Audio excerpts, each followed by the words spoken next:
Okay. Is everything launched? Let's check on YouTube.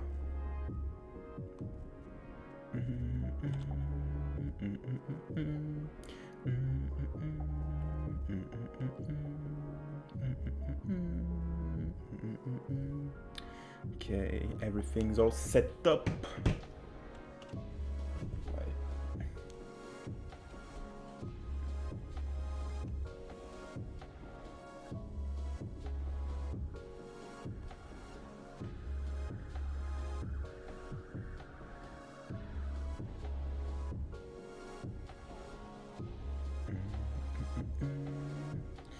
Let me post the links on the server.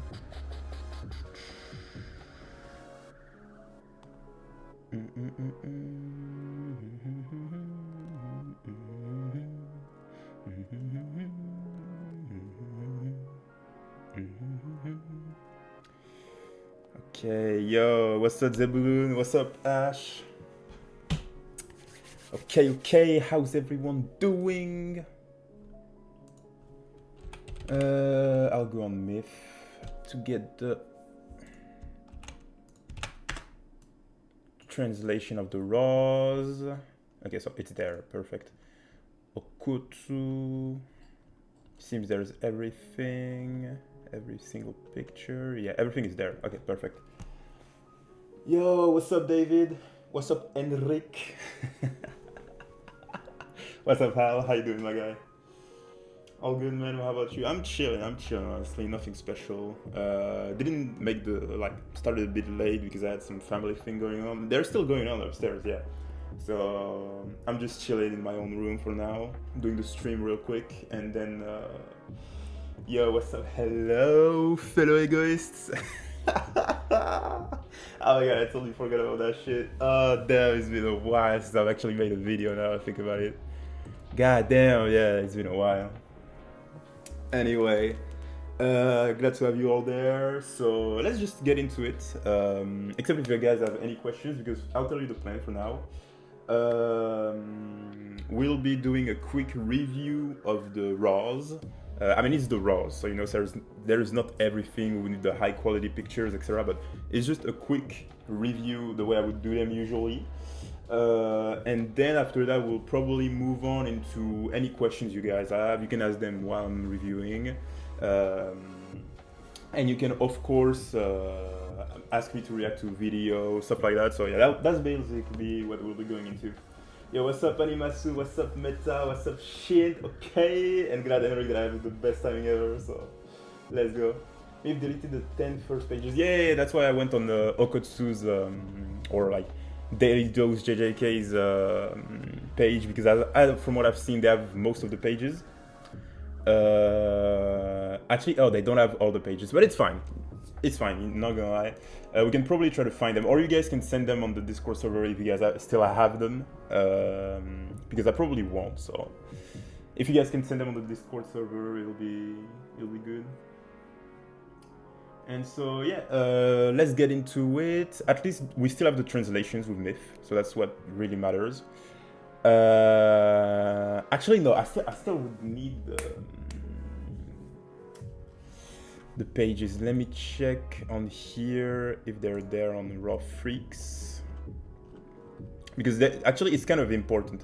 I mean, not that much, because honestly it was more of a yap chapter more than anything, but it'll still be good to have the pictures. Did we even send them? Probably not. I mean, we don't really like, yeah, nothing much. Okay, let's just go over the words, etc. that was said. So this chapter, the best way I could describe it is simple. It's a chapter basically all about glazing Isagi, and basically a showing of the Blue Lock philosophy. That's what it is. Like, outside of the glazing, etc. At the core of it, do you have the link for the Discord? Yeah, sure. Let me just get it here. Up. And send it. Oh wait, I need to send it. Shin, I want to do the same. I'm not gonna lie, I want to do the fucking same, but I can't right now. Oh, what? Can I not? Oh, okay, that's the streaming mode. Okay, that's fucking cool as fuck, actually, the streaming mode. Perfect, actually. Wait, let me go on YouTube real quick. I'll just send it via the link directly. Look, Rose chapter review, tuck. And yeah, I should be able to send there. Oh, wait, I don't have the, oh my god, the streaming mode. I don't have the chat. All right, do I see it there? Oh my god, I'm gonna kill myself. Wait, I'll just send it from my phone, it will be easier. Copier le lien, tac. Yo, what's up, Jesse? How you doing, my guy? Okay, there, send the link, perfect. Let's get back into it instead of losing time. Let's talk about directly the... So yeah, as I was saying, the chapter is basically just a showing of the Blue Lock philosophy. So we'll be going through each of the characters, starting from Kaiser, what do their quotes mean. Then if someone is able to find the pages, I would like them to be sent on the Discord server, that way I can just review them directly here. Oh yeah, perfect, someone sent them, okay. But first we'll look at the dialogue, then the pages. And after all that's done, after we've went over the chapter, I'll give my thoughts overall, and then we can head on to other things. So we have the, oh, what a defense, Mikhail Kaiser defends the goal with an acrobatic clear, which is, yeah, Raw Freaks, there should be right there. So we have this panel, nothing special, we have those like hype from others, which is fine. And here we get into the first thing that kind of, Isagi basically saying, just with my reading of the situation, I completely lost to Rin. Next, Shitty Rose, Kaiser awakened abilities I didn't know of.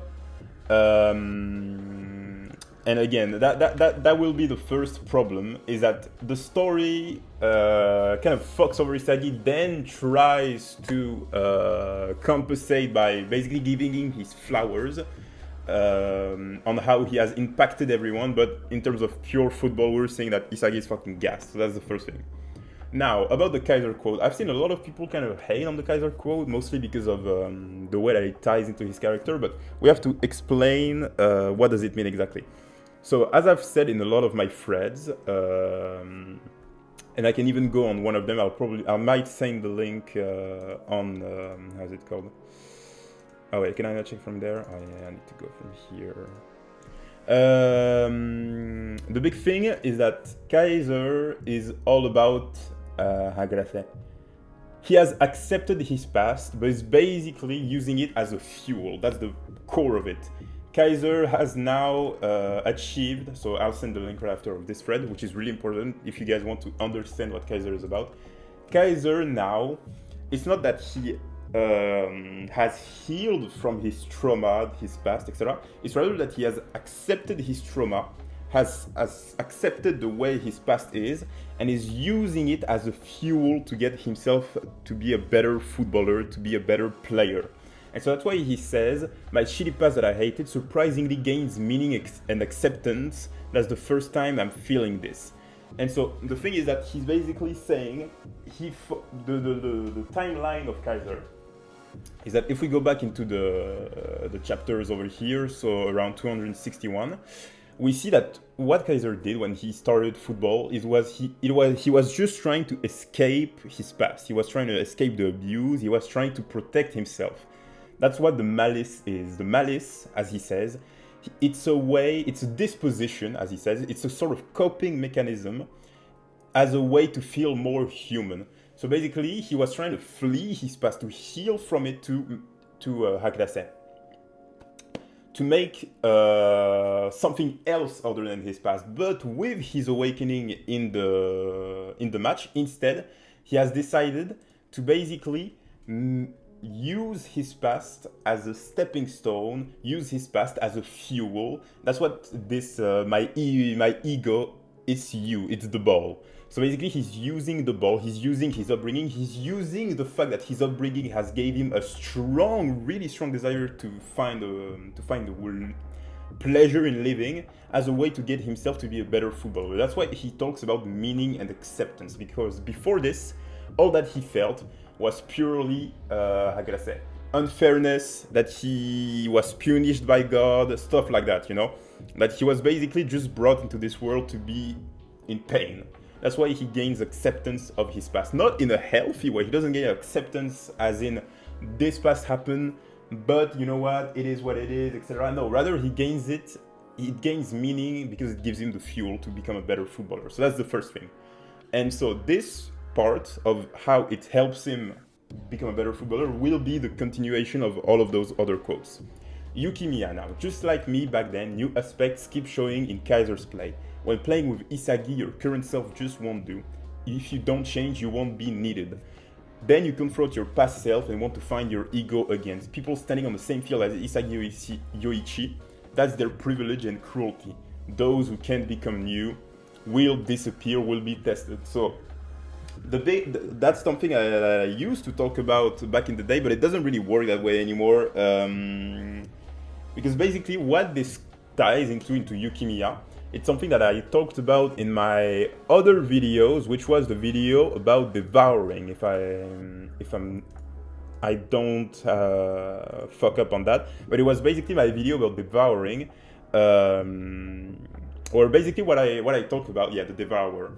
So the devourer, what does it mean to devour? But basically, if I go on Paint, the core point is that basically when you devour someone, which is what Isagi basically did the entire duration of the manga. When you devour someone, what happens to that person is that person is basically forced into a state where their individuality is trifled, where their individuality is beaten. Because, for example, how can I say? The thing is, when you are beaten, you can be beaten as a team. For example, that's what happened in the, how can I say? In the chapter 1, right? Isagi's team was beaten by the team of Kira. If we go back to chapter 1, I'll get the panels to really hammer in the point I'm talking about.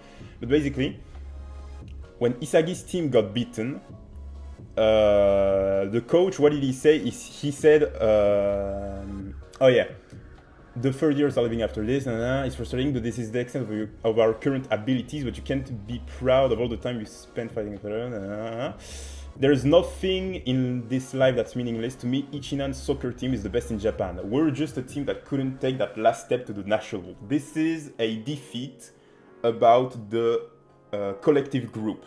And devouring is rather a defeat on the individual level. Because, for example, you can lose against, you are Team A losing against Team B. There is no problem, you lose, you know what, you lose. But if you still get to shine, there's that individual factor where you can tell yourself, oh yeah, but you know what, I scored the most goals, etc.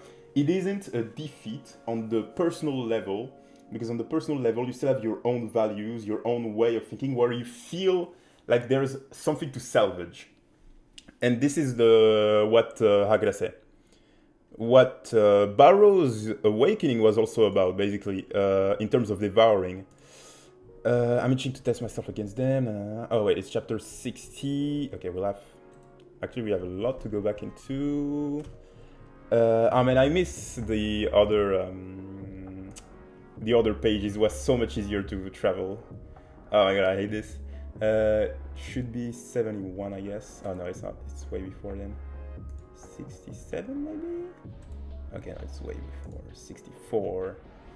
Yeah, 64. Okay, perfect. And so basically, that's what I talked about, where there's the defeat on the collective level, and then devouring is rather the defeat about the individual level. And so that's what happened with Barrow in the 3v3, basically. And it's perfectly said right there. Right now, they're too dazzling for me. Ah, damn it, so that's what it was. When all those supporting actors had to pass to me, they must have felt like this. I can save myself from this sense of defeat if I entrust a goal to an overwhelming striker. Devouring is the moment where someone's individuality is so strong that it basically puts you on the second stage, where you can't really feel like the protagonist, where your own sense of value is being destroyed. And so this is why Barrow then tells, I see entrusting this to them would save me. Well, I mean, versus defeat, but it's just a way to escape reality for those whose dreams have been shattered. And so that's why, to get back into our initial topic, that's why Yuki Miya says that this is the people standing on the same field as Isagi Yoichi, that's their privilege and cruelty. Those who can't become new will disappear, will be tested. because when Isagi's individuality gains the forefront of the field, you either have the choice of just passing to him, playing with him, or trying to really assert your own plays, your own individuality on the team. And one last example to talk about what to really explain in depth what I'm talking about, why they're saying this, why it ties into Isagi, etc., is in the tryouts of before the U20 match, where Isagi plays. It'll be a bit of let's do it like that instead of always going back. And sorry, I'm not reading right now because I'm kind of rambling and all. 99, yeah. And so, yeah, right there we have when Chigiri thinks about how he can assert himself. So the big point here is basically that Isagi and Chigiri's both individualities are being tried for. They're being devoured by the others. They're not existing. They're not justifying their existence, as Chigiri says. And so what Chigiri does is that he does something where he basically he creates a space for himself in the team for him to coexist with the team. And so now what Isagi does, which is beyond what Chigiri did, is that he instead went to the point of trying to devour the team. He tried to really assert himself not just as someone in the system, but rather someone whose individuality will overwhelm the system and create something around him, which is why his goal is more a bigger improvement. He has really asserted himself more than Chigiri right there, because he has shown that he can do something beyond just helping the team, right? And so yeah, that taps into what Yuki is saying. You need to, if you are devoured, if your individuality is trifled, you either let yourself be devoured, you either let your individuality be killed off and you just become part of the system, or you go beyond this and you really try to assert yourself. That's why you need to change. You can't stay the same person when you are not in the role of the protagonist. Because if you were that same person when you got devoured, that won't work, right? You need to create something new to really assert yourself. Anyway, big rambling, but let's get back to topic. Hiyori, but Isagi doesn't want our gratitude. If you have faith in yourself, renew yourself, get your life back, that will be okay. I'm here because that's what Yoichi Isagi taught me. Isagi is the center of the team, but nobody here is fighting for his sake. Okay, so 2 points. First off, Isagi doesn't want our gratitude. Yeah, it taps into what he says right after. Everyone feels like the protagonist posing an ego. That's Isagi's magic and the source of this team's strength. So basically what he's saying is, well, pretty simple, right? What Isagi wants is the ego of players. He wants them to really try to get them going, to get them to force them to try to have their individuality clash together, and that's how you make chemical reactions. Yeah. Nothing really special there. That's Isagi's magic. We've already been told about it. The one big problem I have is how Isagi. It says, oh yeah, Isagi is the center of this team. Doesn't really work nowadays because of the way that it's now Kaiser and Isagi, so it doesn't really work, that quote. Not really, but you know. I can't read The Awakening of a Genius, but just now Kaiser used his own specs to the fullest against Rin and adapted faster than anyone. So the most important thing for talented learner is awareness of being faster than anyone. We don't have stunning of sensibility like the geniuses, but we can understand what's needed for the world we are running. If so, find the path to victory connected to luck, these awakenings and mistakes occurring on the field. So what he's saying is something pretty normal in a sense, but it doesn't really work anyway. Mostly because this is something that's not really outright about talented learners and geniuses, because it's something that we had already seen back in the second selection again, in the 4v4 this time with against Rin, where we had basically Barrow all of the moment doing a genius type of play, quote unquote, and shocking everyone because they never expected him to steal the ball. And then Rin, who isn't necessarily a genius but was and we know isn't a talented learner, still managed to input immediately what what Barrow did, right? So it doesn't really work, that quote. It works in terms of, oh yeah, geniuses awaken all of a sudden, etc., but at the same time just doesn't, right? He was so fixated on devouring that Barrow spent the whole match trying to steal the ball away from me and then turned that play to a goal. And to Rin Itoshi's prodigy brain, he's an unpredictable irregular. He understands everyone's abilities and can draw out and exploit them, but Rin's logical method of reading a movement didn't work on Barrow. No. And so that's what Rin did, right? So Rin, yeah, he was playing on logic, etc., but it's not like, how can I say? Geniuses themselves can't really do that, right? So Isagi's talk right there is just, if it's kind of useless, really. It's kind of useless because it's not like only geniuses and talented learners do this, really. Like most of the time, no one can predict a genius's awakening in most circumstances. And Isagi also doesn't really work that way because Isagi was able to predict a genius's, or rather, trust in a genius's awakening in the way that he scored in the U20 match, where he did trust that Rin would be able to overcome Sae's awakening. So if you put things in the right circumstances, you can still expect a genius's awakening. So that quote from Isagi doesn't really work fully. Oh wait, sorry. Bachi Goofy, what's up, Wise? I'm chilling. Wise, I respect you so much for remembering which chapter everything happened in the story. Yeah, I mean, I'm telling you, if like, I genuinely have a love for this work, right? Not anymore, but like, it was genuinely one of a kind work. So I did my best to remember things correctly, etc. Yeah, Isagi did predict Bachiro's awakening.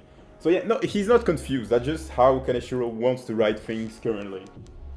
So yeah. Okay, so what after that? Oh, wait a second.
Okay, I'm back. Can you guys hear me real quick? Do you think Isagi will make a new weapon? Because he did say, I'll make a new attack. Nah, he won't have any new weapon for now. The only thing he can do currently, like, what he just said right here is basically the way that the next goal will be happening. He will adapt faster than anyone to something, which is, it's kind of sad to see it being said here because it's what he's been doing the entire manga. So, like, everything Isagi has been doing is adapting faster than anyone, right? To every single awakening that happens, etc. So I'm not really like, Yeah, exactly. That the way he, like here he adapted faster than anyone to Rin's Awakening by trusting in Rin's Awakening.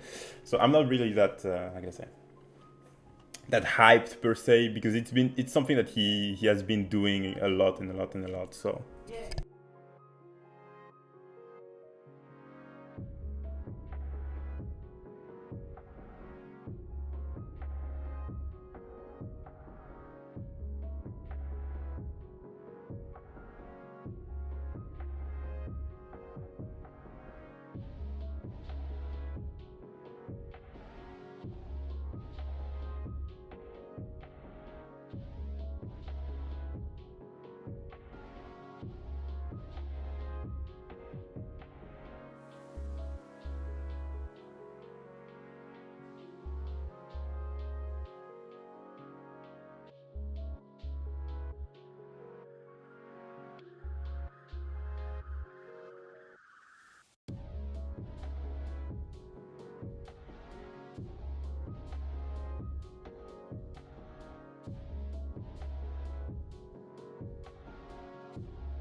hello, hello, hello, hello.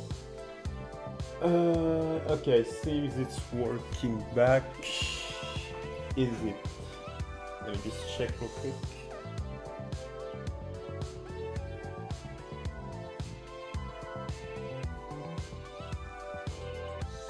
Okay, seems it's working, yeah. Okay. So, to get back to topic. Yeah, here comes Super Statistics Pass. Isagi Kaiser, doesn't matter which one of them, the best pass I can dream of. One important thing though for the last go is that, as Isagi says, it's not only that he needs to adapt faster than anyone, but it's also that the path victory connected to luck, the awakening, and mistakes occurring on the field. With the chapter being titled, next chapter being titled Bad Luck, we can 100% expect something to go wrong with the Hiyori and Karasu thing, right? So that it'll make it that Ness will be involved in some matter, right? In some way. Just kind of sad to see the Karasu and Hiyori thing coming in, but only at the end, right? Like, it would have been so much better to get this way earlier, but I don't know, it's just Kaneshiro forcing things at the last time. And we have the Ness I. One thing I really liked is that Helios, so Kaisagi Rin Uber's 2.0 shit, Basically, really did a good analysis.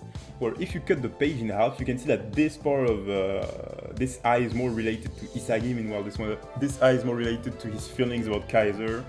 Just something I really like the way he showed it. But yeah, so overall, this is basically the review of the chapter. It's a big yapping chapter where most of it is basically just talking about like Isagi and the Blue Lock philosophy, all of it. So not really much to say per se. So yeah, next chapter titled Bad Luck. What can we expect? We can 100% expect something to go wrong with the Hiyori and Karasu thing. So Bad Luck will be coming into play that way, and the way that Isagi also said about how he needs to adapt to the awakenings and the mistakes coming on the field, right? So that's basically it for this chapter. There's really not much like it's yeah. I don't have much to say in that sense. Past the explanation for the Kaiser thing, yeah. What else can I talk about real quick? Because I did have something else in mind, I think, when I started the stream, but it totally went out of my mind right now. So, wait. What else? This transition feels similar to the Team Z, yeah. Why did you never looked at it that way, Meta? Why didn't you notice something like that with Ness? Oh, yeah, the way the Ness panel, yeah. It's okay, guys. Barrow will come to the pitch and finishes the match. Yeah, I mean, it would be for the better. I'm not gonna lie. Kaneshiro never fumbles his writing when it's purely about Barrow. So if Barrow came in, it would be way better for the story apparently. Ness is left behind alone, just bottling up the emotion that can't be described by words. And those emotions are what he said he loved. That's the magic that Ness loves on the field, right? So Ness will 100%. Why would they have a duel and bad luck happens? It can come in a lot of ways. Like he makes the pass, but then it's deflected by how's it called? It's deflected by Karasu, and so the how's it called? Similarly to the Kaiser goal, where like, oh yeah, the rotation of the ball is fucked up, and then it lands somewhere, you know, something like that. At least it is said by Isagi when he teams up with Kaiser that the luck will be the one deciding the last goal of the match. So bad luck is 100% something about that. Path to victory, not path to the goal. He might assist and act like it's a victory. Yeah, and I would absolutely love that because it's something I haven't talked about much, publicly at least. But this thing that Isagi is talking about, you know what, it's a perfect segue because this is something I can actually talk way more about. That will have much more to talk about, etc. So that's genuinely perfect. You did a great transition there. About the true ego stuff, the thing with Kaiser, etc. Do you think Isagi will train at La Real to power up his individual specs? I think it's clear with this match because this match is all about originality and Isagi has shown nothing physically. So I don't think Isagi will ever become a true physical like monster or genuinely a good player. Like great player physically. I just don't think that's ever gonna happen currently. It's just fucked. Hiyori went off screen for 20 chapters straight and came back for the last play. And yeah, that's the problem with current Kaneshiro writing. When he doesn't know how to fill in the character because the character would change the thing that he's trying to portray, he just erases the character. We've seen it with the way that, how can I say? Shido was erased for most of the match. And like the way Kunigami got off the field but then got on because when he was on the field it wouldn't have really mattered if he wasn't there, etc. It's just a mess, but that's just how Kaneshiro writes things currently. But yeah, to get back into the topic that I wanted to talk about, the whole Isagi thingy. Basically, Isagi's team up with Kaiser, it's kind of bad because I would have liked to have the officials, but this is the fan translation, I think. Yeah, it is Ragnarok's translation, so kind of sad. But either way, the whole point is that with this new Isagi philosophy, we have something really important, and that's where I think I haven't bitched about it anywhere, mostly because I was keeping it to myself, but let's talk about it a bit. So, with this new Isagi team up, we have Isagi saying something really important. let's keep it fair. The most logical outcome for the act of winning works for me. In other words, it's luck. We'll do our best with logic and pass the ball. Whoever has the final ball at that moment will score the goal. Makes sense for that to work, etc., etc. But the important thing is that in the officials we get, we'll do the best passes that logic can allow, or at least something like this. And so now what's really important is that he basically wants to play the best version, the most logically possible, etc. So now playing the most logically possible, it would mean an important thing. It would mean that it might go against the chapter 1 way that Blue Lock has described a striker. And it would mean Isagi going back into the same thing that he was doing in chapter 1. So basically, Isagi has now put victory at all costs, even no matter his own emotions, right? And so if we go with his current mindset of we'll do our best with logic and pass the ball, so basically if we can do the best logically possible passes, if Isagi was currently put into this chapter 1 situation where if he had the ball and Kaiser was on the right with an open goal, would he pass to Kaiser? Most probably yes, but until that's shown, we can't really know yet. But the important thing is that currently, if we have to follow Isagi's words, oh yeah, whip central. You know what? Let me try it. Whip central. I just hope there's not like fucking weird ass ads here and there. I mean, I have an ad blocker, but still. Blue Lock, yeah. So we were at chapter 285. Okay, perfecto. So, yeah, after we make the best passes that logic allows, whoever has the ball at the last moment will score. And so if we go with this, if Isagi was to be put in the same situation as chapter 1, would he pass to Tada, or in this case, Kaiser? Yo, what's up, Nero? We were talking about something really that you love. Something where Kaneshiro could fuck up the entire manga if he wants to, and that's something that's really important. Also, the hint of Isagi getting a new power to his right eye, what was that all about? It's something we have to totally forget about. Isagi will not be a good individual player, that's just how it is. Isagi will never ever be a good player when it comes to, or like a great player, like amazing, truly marvelous plays that shock your mind, etc. That's not gonna happen anymore. That's just not how Kaneshiro wants to write things currently, at least. And if he shuts me up, then he can go ahead, but I don't think that's happening, at least. So we'll have to see. But yeah, as I was saying, Nero, because I know you love this, basically Isagi's whole thing right now, after we make the best passes that logic allows, if we put that current Isagi in the chapter 1 thing, he would, at least if we follow his words to the T, he would make the pass to Kaiser, if he was Kaiser here instead of Tada, because Kaiser has the best finishing with Rin in the nail. He would have an open goal, there would be no way. It would be the best logical thing ever to do. And so if we have this current Isagi, at least, he would 100% pass the ball to, at least if we follow his words, he would pass the ball to Kaiser and Kaiser scores the last goal. But if that does happen, it would go against the entire point of Blue Lock, at least how Blue Lock was shown to us. Because if we go back to Ego Jinpachi's words, what was it? The score is 0-0. The game has gone into overtime. The last play, you've broken through and received a pass from your teammate. It's a one-on-one showdown with the goalkeeper. There's a teammate 20 feet to your right. If you pass, you can almost certainly get a point. But you gambled your nation's hope and the assurance of victory to shoot without hesitation. Only those sorts of crazy egotists may proceed ahead. That's what a striker has. That's what Blue Lock told us is a striker in chapter 1. And so now with the current Isagi, we would have Isagi literally going against this philosophy at the end of the nail. And so now that paints a really important picture. Will Kaneshiro go through and go through this idea of Isagi is now only a tool for victory and will never, like, he'll abandon his own emotions and desire for the sake of victory?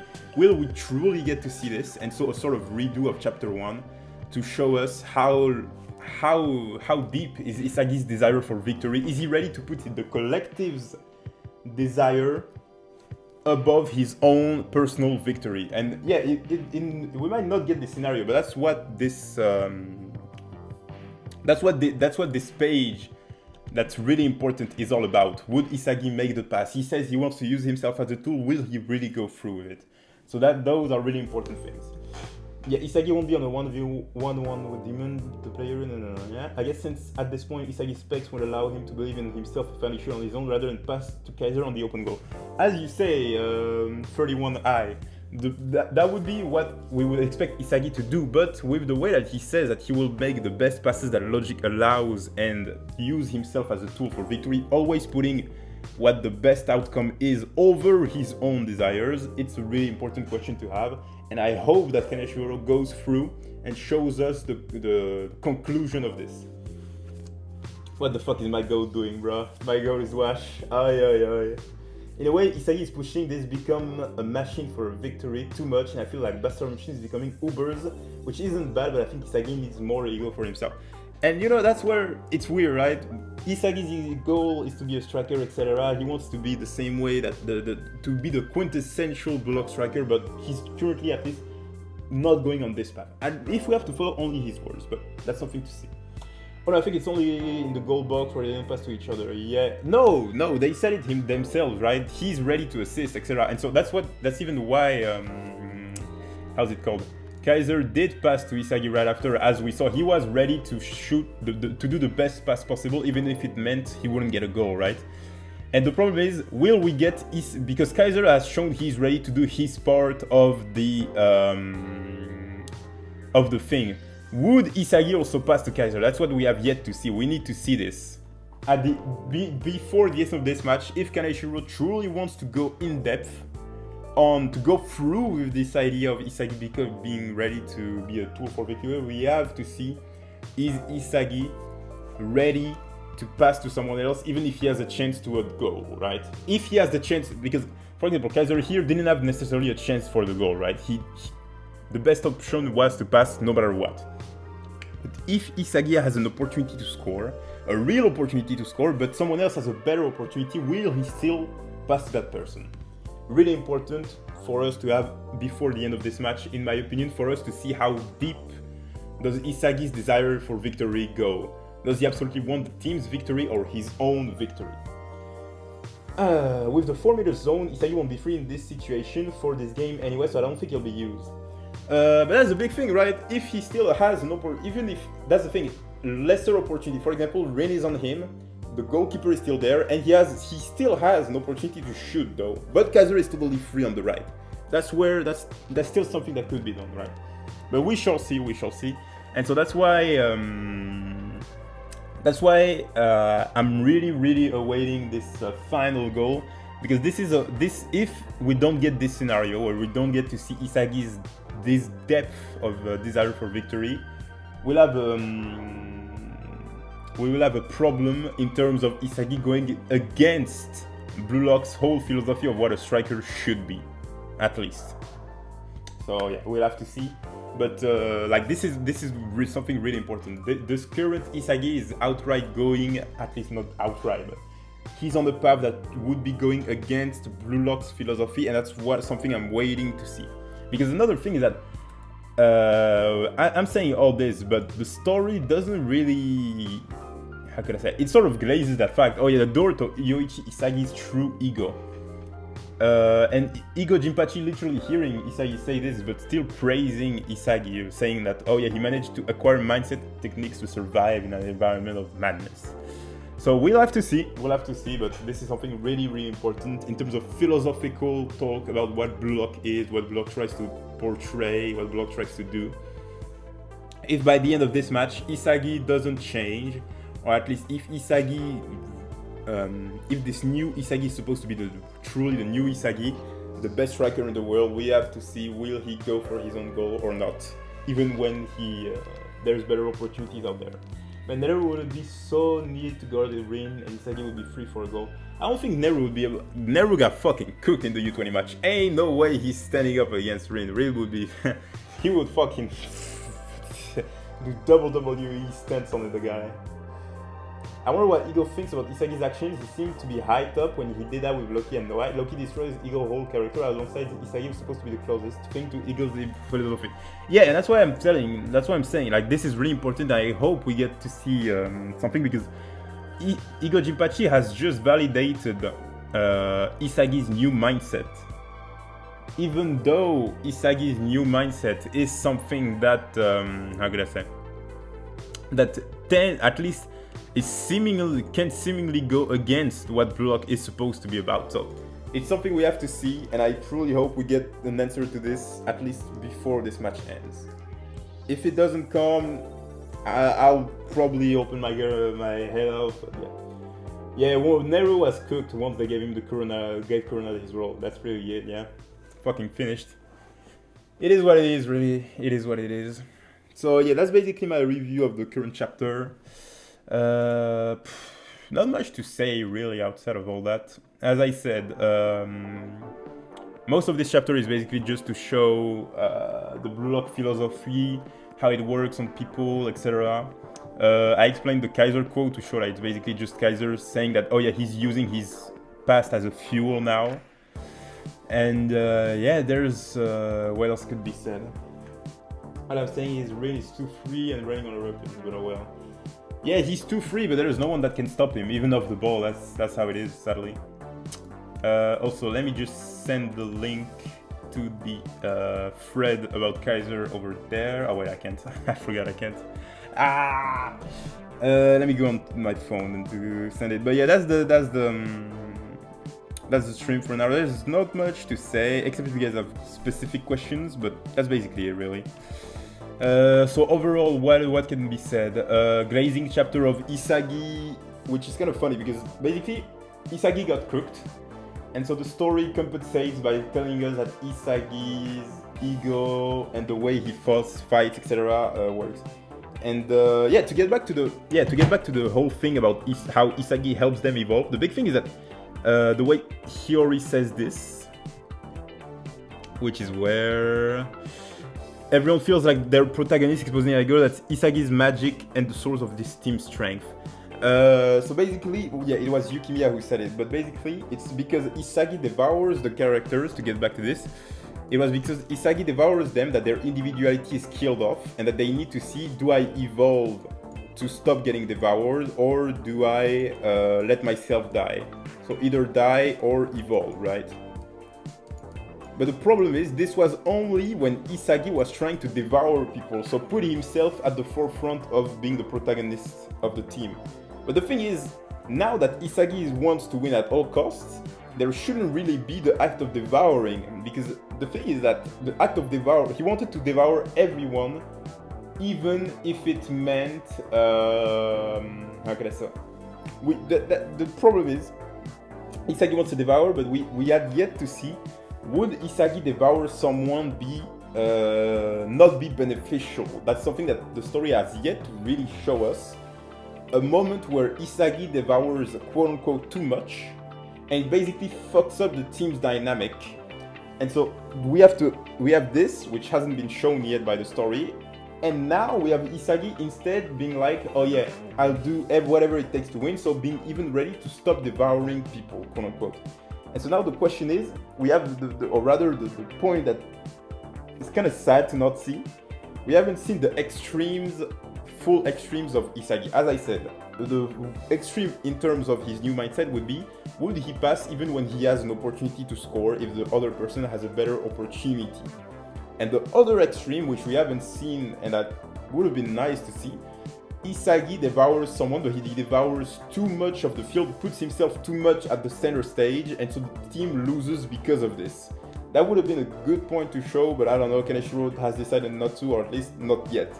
And it's kind of sad, because had we gotten this act of Isagi devouring too much, and so fucking the team over because of this, it would have been a great transition into now, okay, I devoured too much, instead let's aim to win, right? But yeah.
Hello, hello, hello, hello. Okay. I have a bit of a problem right now, so I need to cut the stream. Especially since I've basically said everything there is to be said today. Except if you guys have any questions. How did you catch that from what he said? From what did what do you mean, Raito? But yeah, so if you guys have anything else to say, Hiyori basically said he's just gonna set the ball, whoever gets it, gets it. Yeah, 100%, yeah. That's probably what will happen, but it's just kind of sad to know that I've seen Hiyori passing to Kaiser, at least so far. I hope he does next chapter, but we'll have to see. So if you guys don't have any questions, I'll just stop there and I'll do a proper stream, a really set up stream next time. But yeah. Bye bye, Pedro. Bye bye, Pedro. Bye bye, Kenny. Bye bye, Meta. You gotta take a break, so peace. Yeah, all good then. Yeah, it was nice at least. And I'll see you guys next week. And hopefully the match will be over by then because I think everyone just wants it to fucking end. So. Anyway, see ya guys, have a great one, and have a great one, fellow egoists.